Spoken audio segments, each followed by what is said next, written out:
So I made a mistake on my last cruise, a $500 mistake. It came in the form of a little plastic card that promised me a golden ticket to a stress-free luxury vacation. It was sold as the ultimate cruise hack, the secret to skipping the lines, the crowds, and all the little things that can drive you crazy on a ship. I'm talking about the cruise line VIP pass. In my case, it was Royal Caribbean's The Key. For about $500 for the two of us on a 7-night cruise, it was supposed to unlock a world of exclusivity. Instead, what I got was a lesson in disappointment. So if you're looking at your cruise planner right now and you see that little VIP access add-on, I need you to watch this first. I'm going to break down the 5 so-called perks that were a complete waste of money and explain why I will never, ever buy one of these again. I've been on enough cruises to know a good deal from a bad one, and trust me, this was a hard lesson. Let's get right into the 5 reasons I deeply regret buying that pass. Alright, let's start with reason number 5, and it's a perk I was genuinely looking forward to, the exclusive welcome lunch. The idea is amazing. While everyone else is fighting for their lives in the Windjammer buffet, trying to find a table while juggling a plate and their carry-on, you get to glide into the main dining room for a calm, seated lunch from a fancy specialty menu, like Chop's Grill. It sounds like the perfect way to start a vacation, right? Well, that's not exactly how it went down. First off, you go to the main dining room, but so does every single other person who bought the key. On a big ship, that is not a small number of people. The calm and quiet vibe we were sold felt more like a slightly less chaotic buffet. We were crammed in at a tiny table for 2, so close to the next couple I could have reached over and seasoned their food. And the menu? We were dreaming of that full Chop's Grill filet mignon experience, but what we actually got was a stripped-down budget version. Don't get me wrong, my steak was fine, but the options were seriously limited. My partner doesn't eat red meat, and she ended up just ordering a couple of appetizers for her meal. It was okay, but was it the spectacular, exclusive dining experience we paid a premium for? Not even close. Honestly, it didn't feel much better than the free dinner you get in the same room every night. The worst part was just feeling rushed.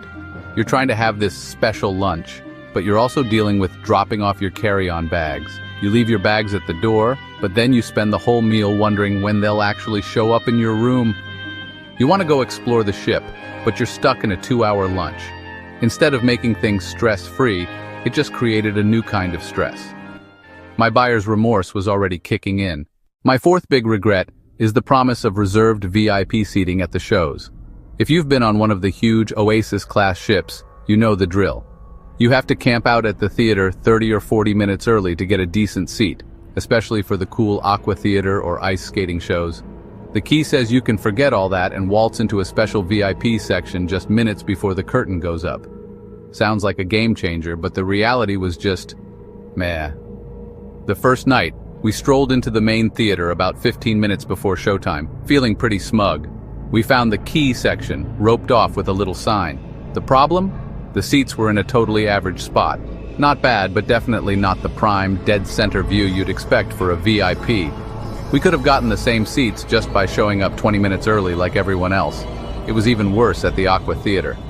The reserved section was way off to the side with a partially blocked view, and because every other key holder was trying to use the same perk, the VIP section itself was packed. We ended up in the very back row of the VIP area, with a worse view than people in the regular seats, who just got there a little earlier.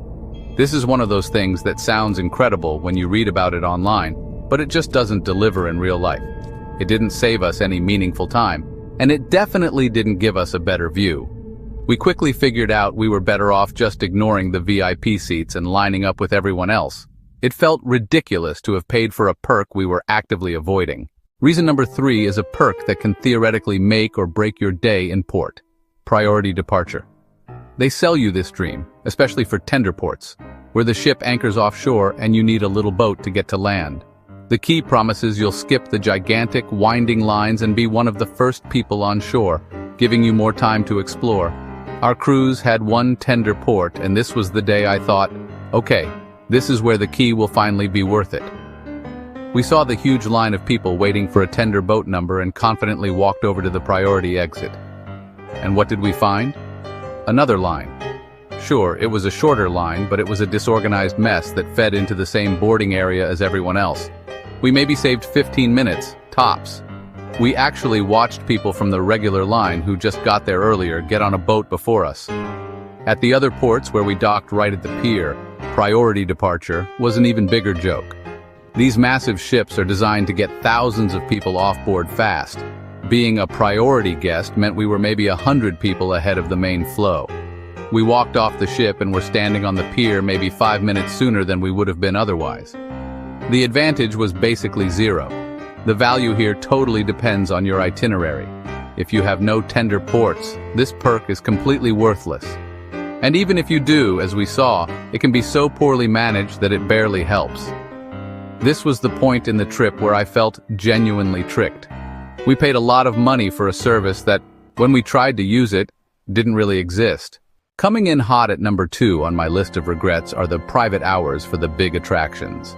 You know what I'm talking about, getting the Flowrider surf simulator, the rock climbing wall, or the ice rink all to yourself while everyone else is stuck in a 45-minute line. It's a huge selling point, especially if you have kids or just hate waiting. But here's how it actually works. You get your daily schedule and see the special time slot for key members. Problem 1, the times are often super inconvenient. On our cruise, the private Flowrider session was at 7:30 at night. Who wants to go get slammed by a wave machine right after you've showered and gotten ready for dinner? Another one was scheduled right in the middle of a port day when almost everyone was off the ship. The one time we found a session that worked for us, we hit problem number 2. Every other key holder had the same idea. We showed up for our private rock climbing time and found a line of 20 other VIPs. Yeah, it was better than the main line of 60 people, but it was a long way from the exclusive no-wait fantasy they advertised. It felt less like a VIP perk and more like we just paid to get into a shorter but still pretty long line. On the newest, biggest ships with tons of activities, maybe this has more value. But on our sailing, it was a total bust. The bad timing and the number of other VIPs made the perk almost useless. It was just another frustrating reminder that when you sell exclusivity to the masses, it's not exclusive anymore. And now, for the number 1 reason I regret flushing $500 down the toilet on the Key. The complete and utter failure of its main promise. A smooth, stress-free start and end to your cruise. This is the cornerstone of the whole package. The idea that you can just glide past the chaos on day 1 and day 7 is why most people buy this thing. The marketing paints this beautiful picture. You show up at the port, breeze through a dedicated VIP line, drop your carry-on bags off immediately, and you're sipping a pina colada by the pool, while everyone else is still dragging their luggage through the terminal. Our reality was a joke. The priority check-in line at Port Canaveral was barely any shorter than the regular ones. Honestly, the port is so efficient we were all on board in 15 minutes anyway. The Key gave us no real advantage. Once on board, we went to the dining room for the carry-on drop-off. It was chaos. Just a couple of crew members trying to tag hundreds of bags from a flood of other Key guests. It was just another line. And the punchline? Our priority bags arrived at our stateroom at the exact same time as our big checked suitcases, and at the same time as our neighbors' bags, who didn't have the Key. So much for that perk. But the final insult was on the last day. We did get an exclusive quiet breakfast, which was nice. But the choice departure was a fantasy. We were told we could leave whenever we wanted, but that just meant we were sent to wait in a crowded lounge with everyone else for our luggage number to be called. There was no VIP exit, no skipping the line. It was the exact same stressful, hurried mess as it is for everyone. You know what the one part of the package that worked perfectly was? The included high-speed internet. But here's the thing. You can just buy the Wi-Fi package by itself for way, way less than the Key.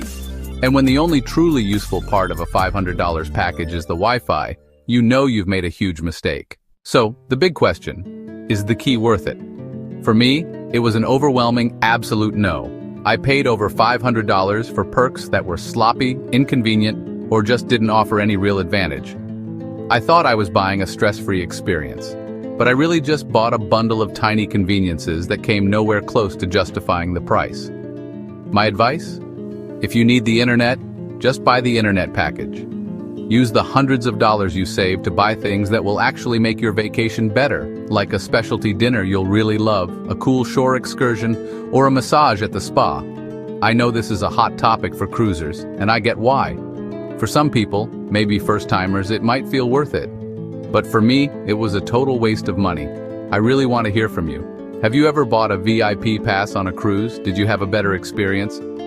Let me know what you think in the comments. And if this video helped you save a little money on your next trip, do me a favor and hit that like button and subscribe for more honest travel reviews.